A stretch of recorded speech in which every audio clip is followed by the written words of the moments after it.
Tools, anybody? Got to. It's great. I mean, not everybody does Facebook, but the ones who do, man, I personally get so inspired every day by seeing all this cool stuff that's being posted on Facebook. But it's timely, right? Something that happens this morning is out there later that morning, right? I don't know, Angela took a picture this morning when you guys were networking at the beginning of the session. We can have that on Facebook by the end of the session. It could be already out there, right? She's good at texting under the table. Did I say that out loud? Let's see. So fast delivery, inexpensive to send, right? We talked about postage. There's postage on the paper version, right? The email, no cost at all, right? You don't have to worry about the spam filters. So what do we do to avoid the spam filters?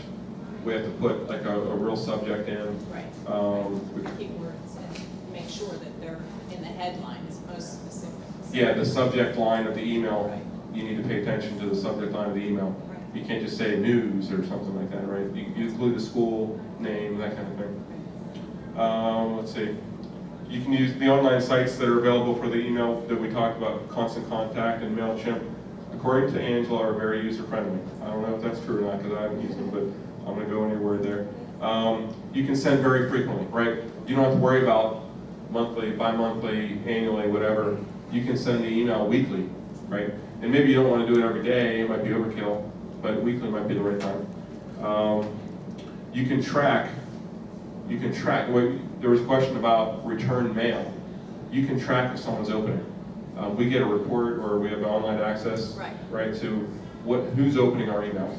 As a matter of fact, so we have an internal employee email that goes out on Constant Contact, and we know which employees are opening up that email, which ones aren't. So we tell our boss if they're not opening their emails. It's Big Brother, I guess. But it's important. There's good information here where I want them to read it. Let's see. Easy to share, right? So on a newsletter, if someone comes over to their house, they can show it. If someone comes to their office at the work, they can show it to people. But here, they can forward the email. They can share the Facebook post, right? It's easy to share when it's on electronic. Let's see. Oh, and then integration between all of your sources of media it's helpful when you're tying in your email news blast to your website, to your commercials, to your Facebook page, to your own web page, all your social media outlets, right? More content. Well, if you're going to be able to do it weekly, that's a lot of chances for more content. You can have links embedded in the electronic newsletter and take them to other sites and things like that. Okay, link to rich media. I don't even know what that means. What does that mean? Videos and polls. It's all about videos these days. We're actually videotaping this conference right now. You guys are YouTube users a little bit, right? You go watch a YouTube video once in a while. Anybody use it for their schools, using video? I know Laurel's using it for like video conferencing for instructor meetings. Everybody's using video for school. Yeah, what do you do? We use Ustream. Ustream. And we actually have... You stream, I stream, we all stream for you. But we've actually done virtual open houses through Ustream where one of our admissions people will walk through. We have tablets that they go through, use Ustream, and they can give a virtual tour of the school to have a virtual open house for people that can't necessarily... Debbie's not writing this down. Oh, you already know about this. Oh. I don't know about this. That's cool. You get results out of that? It's new.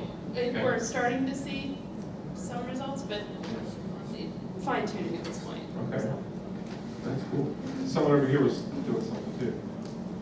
I thought I saw a hand. Using like YouTuber videos in your schools. So we have an instructor that does instructional videos on YouTube. He's got 6 million views of his instructional videos worldwide. We got a student coming to Rosedale this fall from California because he saw our guy on YouTube. Video is the way to go. The other thing that we're doing now that's kind of new is we're doing video memos. So if you want to share information with your people, me as the leader of the organization, I want to share information with my people. What can I do? I can send out a memo, right? Memo does not have any tone at all, right? Unless you have big capital letters, I guess, then you're screaming at them. But in a memo, you don't get tone, you just get content, right? And as we all know, in communications, You got content, you got tone, you got body language, right? Content, they say, is like 7 to 10% of how people receive information.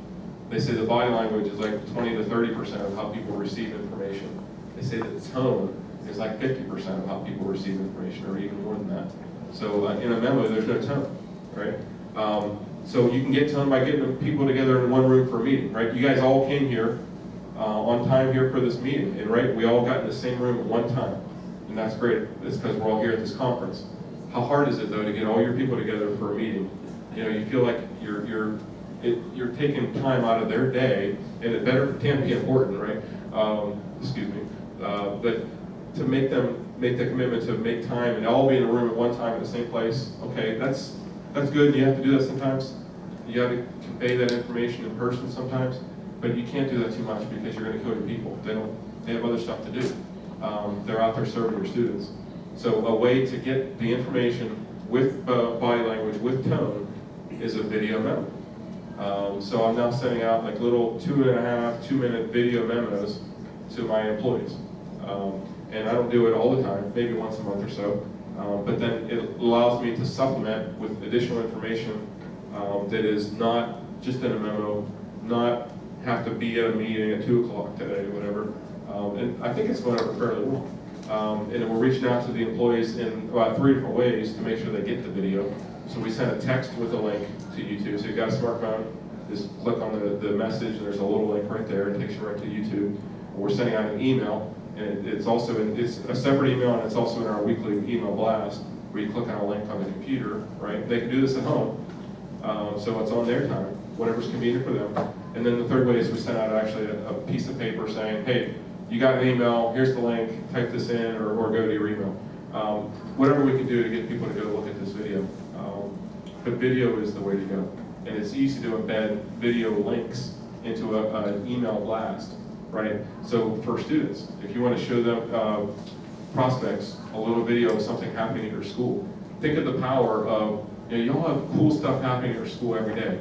If you do like an over-the-shoulder shot of what somebody's doing in a lab, take like a little 45-minute clip or a minute or whatever, and something cool is happening in your shop today. Post that, email that, right? They can go click and look, and they can realize what kind of cool stuff is happening in your school. They're going to want to come check it out.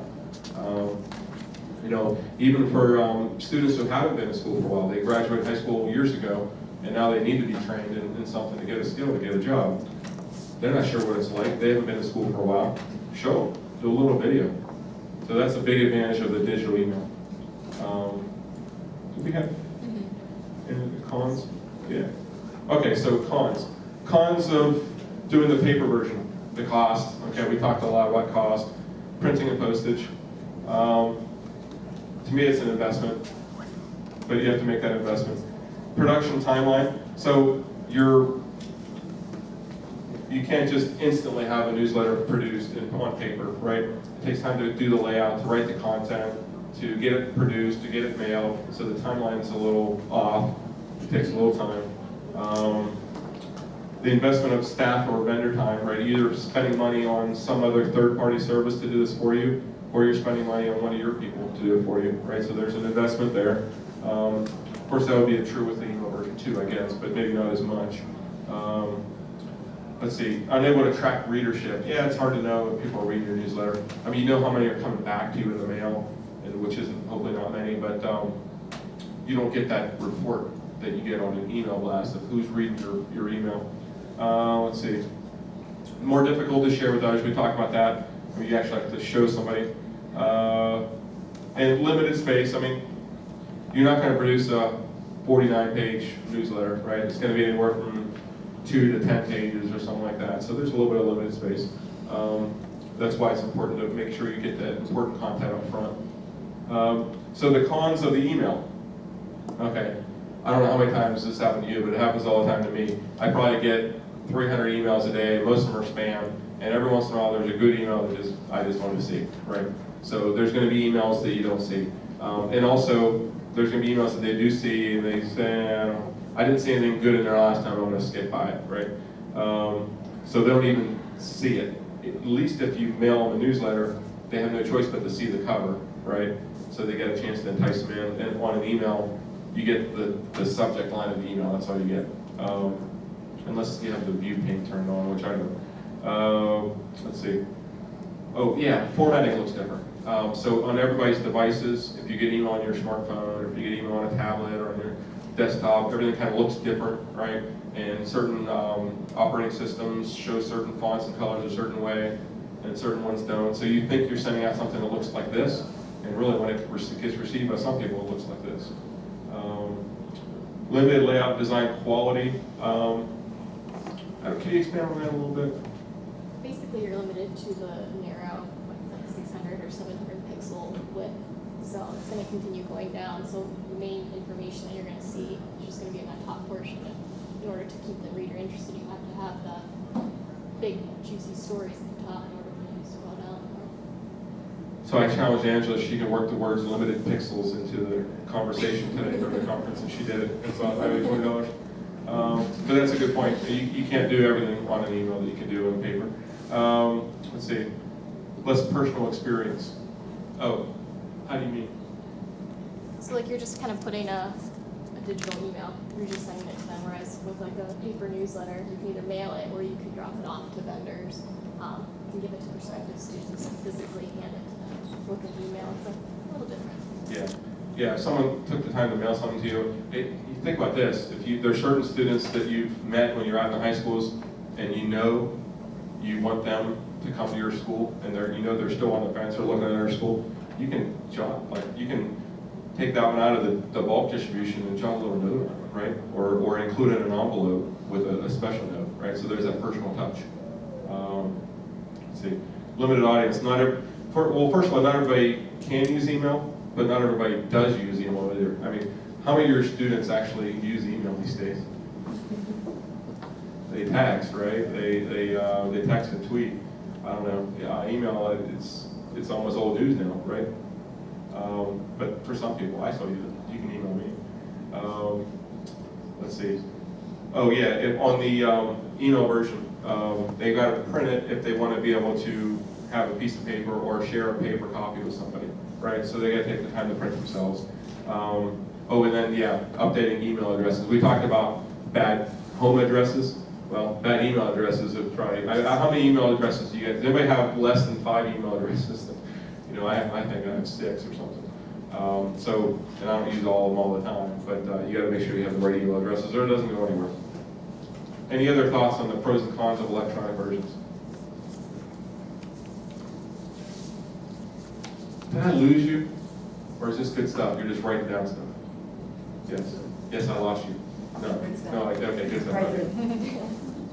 Yeah. I'll say something about like the videos that you do, Dennis. I think what's really important too is the time of day that you send that out to your staff and employees, and it could be your newsletter to your internal folks. But morning, early, super early. Let it be the person's first email of the day. You've done that, and I appreciate that because number one, you don't miss that one normally, and then it creates buzz all day long.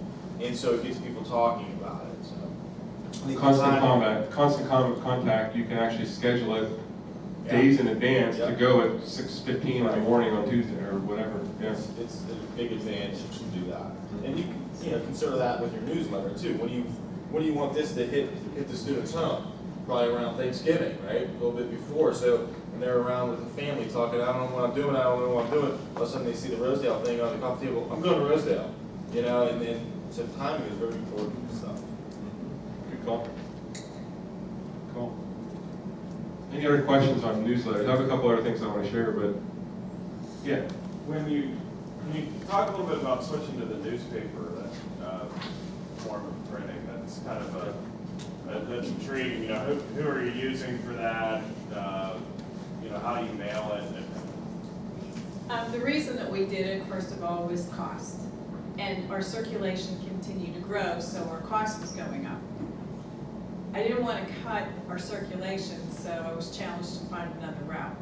And Dennis actually brought back that suggestion that he got from Du Bois Business College. Yeah, and I reached out, and no printers will print newspaper print. So I went to the newspaper. So I went to the Trip, Yeah. your local newspaper company, and they really welcomed it because some income for them too. So, yeah, they run it and they lay it out for us as well. I'll define what goes on what page, the priorities, but they'll do the layout, we'll review the proofs, and then they send it right over to our mailing house in its bulk rate. But talk about Nonprofit. the mailing piece of it too, the benefits we got out of the mailing of the Oh. paperwork. The benefits is the postage was less expensive, first of all, and there's a, I'm sure all of you know with the bulk rate, there's a nonprofit rate. So if you didn't know that, make sure that you work that out with your U.S. postal area. Oh, sorry. Rosedale's a nonprofit school. We're nonprofit, okay. So bulk rate obviously is the way to go. When we were doing the full color, the postage on that became more and more expensive. Originally, we put that in an envelope and shipped it. Our cost on those were almost $1 a piece to mail. So we've eliminated an envelope, we've eliminated first-class postage. We're sending, just to give you an idea, our last run on that was $3,500 was our circulation.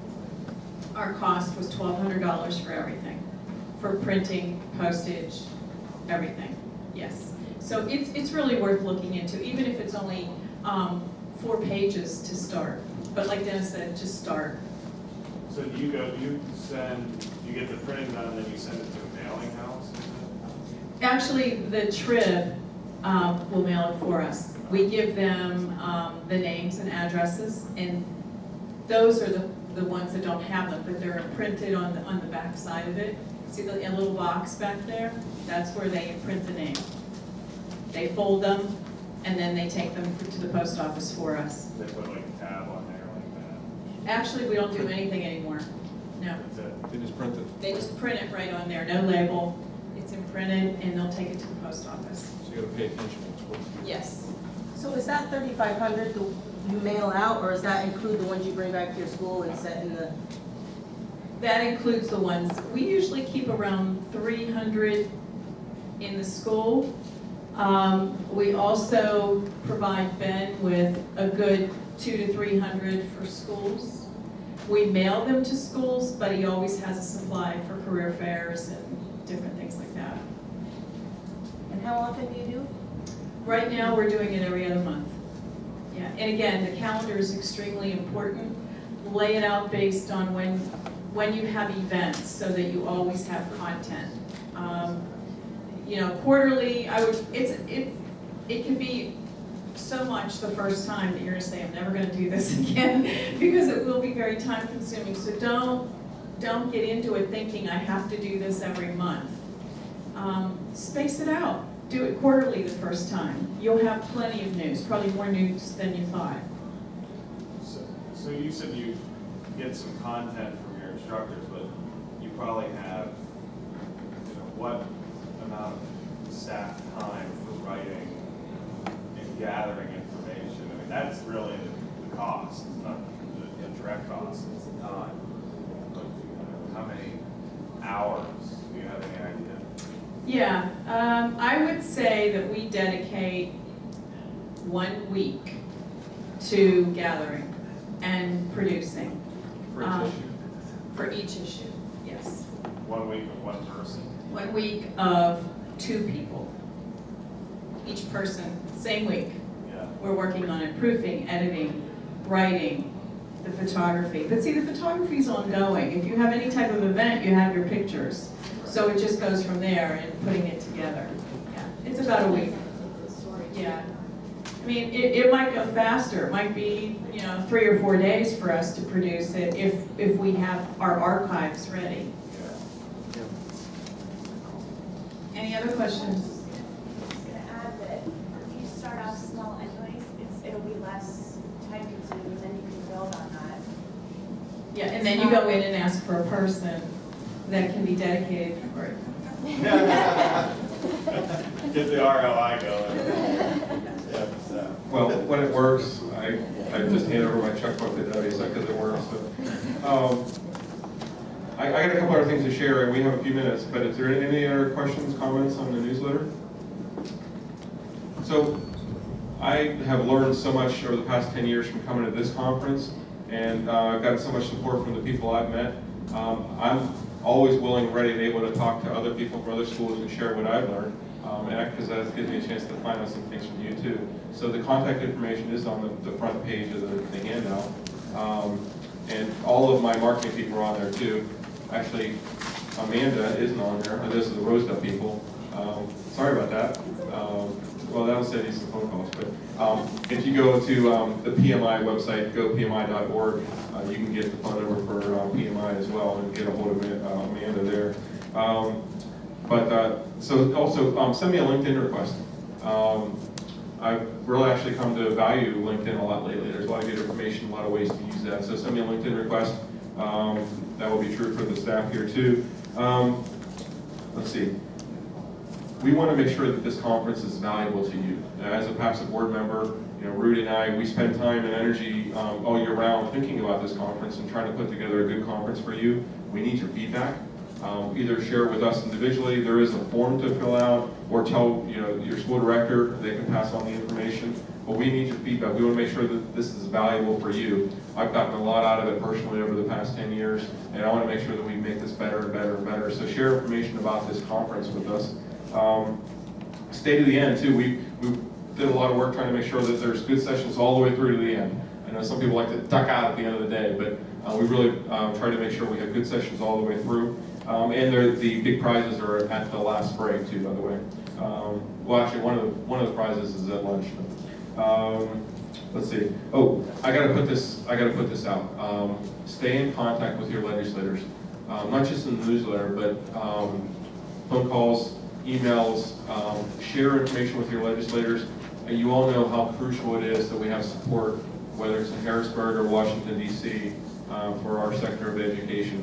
And I will tell you, think about this. It's not something you're required to do, at least not at my school, but $10, $25 checks to a politician mean a lot more to them than a $250 check. God bless you. God bless you. $10, $25 checks will mean a lot more than one $250 check from the big boss. Think about that. I mean, there are certain people that we need to support. We need to, because they support us, we need to support them. Let's see, I'm getting all my things in. Okay, so real quick, this is the end. And you're gonna have to do some work here. You've been very helpful all the way through this presentation. I thank you, because I wasn't sure how well I was gonna do this. But we need to leave this with each one of you yelling out, in order, in sequence, one at a time, a lesson that you learned today. It's just some piece of information you picked up, you're taking it back home with you, okay? And if you haven't written this down yet, you need to, right? I'm gonna go first. I'm gonna tell you that this wasn't quite as easy as I thought it was gonna be doing this session. That's what I learned. But actually, I learned about the Ustream is what I learned about it. With Debbie and I are gonna be talking about that, so thank you. So a lesson learned, Angela. Took mine as Ustream also, okay. How to sell it to higher ups. Sell the boss. Increase enrollments, build morale. Build morale, good. Reach out to the newspaper companies to help us. Yeah, there's some production ideas.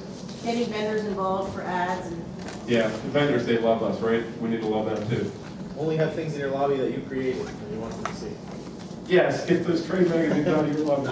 I also have to go with the newspaper thing. I thought that was great. I never thought of that. It's still new for us. The idea of having material at college fair is something, Yeah, they walk away with something cool, yeah. I like the idea of constant contact, even just for your employees or staff. Yeah, communication, right? I love how developed you've gotten with the newsletter, and you're talking about including all the different departments, not just so the departments feel good, but so the students and the parents are good. Be inclusive. Yeah, be inclusive. The newspaper. Yeah, production. Production's big. Video memos. Video memos, I love that. I hope someone else does that. I hope you do. Send me a note and say you're doing that. Just the overall value of the newsletter. It means something, right? It's tangible. It's not intangible. Rudy. In addition to the newsletter, the newspaper thing that everybody's talking about, I want to add this. I didn't realize they did layout and all that. I just assumed they were doing the printing. You were just going to them everything all the way out. So I learned that they did that service too. I didn't know. Yeah, find good vendors, right? Let's go over here. What'd you learn? I learned how I'm going to go to my campus director to pitch my newspaper. Give him a trial, ask for a trial run, right? Make sure he makes it on the front page first. Yeah, yeah, the first lead article, school invests money in newsletter. Instructors doing YouTube demonstrating. Yeah, the video is so powerful these days. For me, it was production. Yeah, you gotta get it done somehow, right? I was just gonna kind of say, we said, next time I need something, make sure I put your picture or say. He's got my picture on his wall, don't let him I kid do. Video memos. you. You like the video memos? Yeah. Just how you had made the whole process manageable for someone. Thank you. Start to Yeah. finish. Right, appreciate it. Just content ideas and including the vendors. I never thought about putting vendor ads in there. Start somewhere, and then you'll come along, oh, we should include that, we'll include, yeah, next, start somewhere. Yeah. Just do it. Just do it. It's It turned into a fun. Nike commercial. Yeah. All right, thank you all so much. Enjoy the rest of the conference.